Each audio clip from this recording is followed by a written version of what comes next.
Hello everyone, আসসালামু আলাইকুম। Urban life with family blog channel থেকে সবাইকে ওয়েলকাম করছি। আমি আপনাদের সাথে আছি সুরাইয়া সুলতানা স্মৃতি। আমি আজকে ছাদে চলে এলাম। আজকে আমি আপনাদের সাথে কি শেয়ার করছি দেখুন। খুবই ইন্টারেস্টিং একটা বিষয় শেয়ার করব, ইভেন খুবই ভালো লাগার একটা বিষয় শেয়ার করব। সেটা হচ্ছে আমার ছেলে স্কুল থেকে এই গাছটি গিফট পেয়েছে। টিচার্স ডেতে স্কুল টিচার্স আমার ছেলে আইমান বিন আবদুল্লাহকে গিফট করেছে। মানে আমার ছেলে যতটা না খুশি হয়েছে, আমি তার চেয়ে বেশি খুশি হয়েছি এই গাছটা পেয়ে।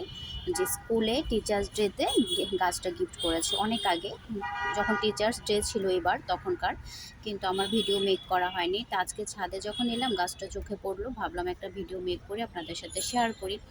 অনেক ভালো লাগা কাজ করছে। এই গাছটা আমার ছেলে স্কুল থেকে গিফট পেয়েছে। অনেক ছোট ছিল, এখন কিন্তু আস্তে আস্তে বড় হয়েছে। পরবর্তীতে একটা বালতি বা ড্রামে দিয়ে দিব। এরপরে দেখেন গাছের মধ্যে কি সুন্দর ঘাস দিয়েছে, ঘাসের ভিতরে আবার ফুল। আমি না ঘাসগুলো ফেলবো না, আমার কাছে অনেক ভালো লাগে। ছেলে বলেছিল যে মাম্মি গাছের চারপাশের ঘাসগুলো ফেলে দিলে মনে হয় বেস্ট হবে। আমি বলছি না, ঘাসগুলো আরও বেশি ভীষণ ভালো লাগছে ছাদে। এই যে ঘাসে কি সুন্দর ফুল দিল। আর এই গিফটটা না বেশি স্পেশাল আমার কাছে মনে হলো।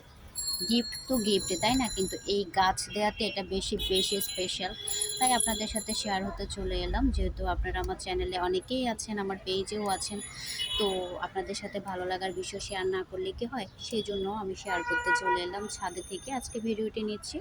আর যে গাছটা ছেলে পেয়েছিল আরও ছোট ছিল, এখন যত্ন করার পরে এটা আস্তে আস্তে মানে ডে বাই ডে এটার ইমপ্রুভ হচ্ছে। যত্ন করলে গাছের কিন্তু অনেক যত্ন করতে হয়, পরিচর্যা করলে কিন্তু গাছ থেকে আপনি ভালো কিছু ফিডব্যাক পাবেন। ফুল গাছ হলে ফুল ধরবে, ফল গাছ হলে ফল ধরবে, সবজি হলে সবজি ধরবে, সবজি গাছ হলে। কিন্তু আপনাকে প্রপার সময় দিতে হবে, গাছের পরিচর্যা করতে হবে। মানুষ যেমন খাবার ছাড়া বাঁচতে পারে না, কয়েক বেলা না খেলে উইক হয়ে যায়, সিক হয়ে যায়, গাছও ঠিক তেমনি।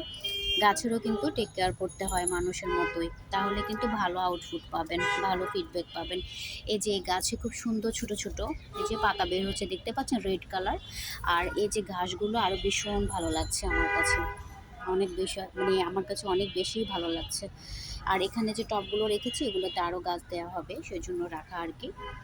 আর এই যে মানে গাছটা ছিল আরও অনেক ছোট, অনেক ছোট ছিল, কিন্তু এখন হচ্ছে যে গাছটা ডে বাই ডে ইমপ্রুভ হচ্ছে। পানি দেওয়া হয়, জৈব সার দেওয়া হয়, এরপর বালতিতে দিয়ে দিব। ঘাসগুলো ওখানে থাকবে আর গাছটা ড্রাম বা বালতিতে দিয়ে দিব আর কি।